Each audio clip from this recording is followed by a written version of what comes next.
Well, Turkey's role in NATO has been questioned by some analysts following the delivery of the Russian-made S-400 missile defense system. On Tuesday, Turkey's National Security Council reaffirmed its position within NATO by saying the country fulfills its membership role within the framework of international law.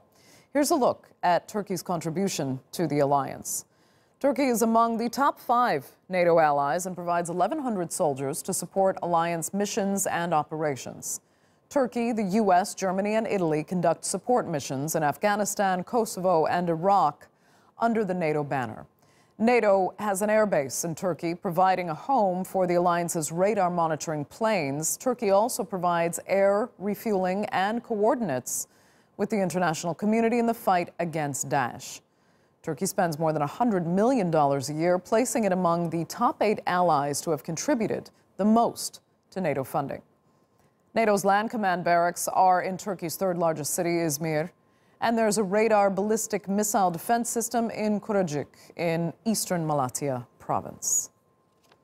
Well, for more now, I'm joined by Fehim Guler, who is a retired Brigadier General and military analyst. Thanks so much for speaking to us.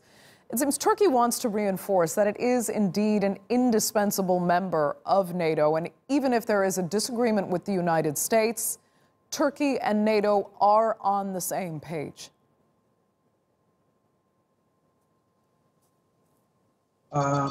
Turkey is a NATO member for more than 60 years, and we became the member country of NATO in 1952. Since then, Turkey has dedicated itself to the NATO interests for the long time. At that time, Turkey was the flank country, while Germany and Central Europe is the front country. Now the time has changed and the threat assessment has changed also. Warsaw Pact collapsed, Soviet Union has dispersed, and after that the NATO's threat assessment has changed. Now, Turkey should be assumed as a front country for NATO. And NATO, to do something in Caucasian or Black Sea Basin or Middle East, should dedicate itself to Turkey, while Turkey dedicates itself to NATO.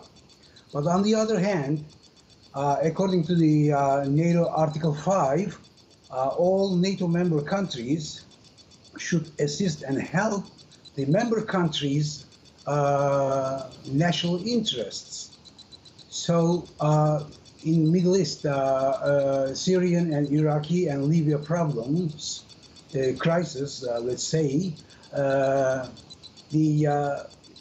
some of the NATO member countries started to behave or support the terrorist organizations against the common benefits. Okay. Fehim Guler, we're going to have to leave it there. I'd like to thank you so much for joining us with your insight there from Kuşadası in Turkey.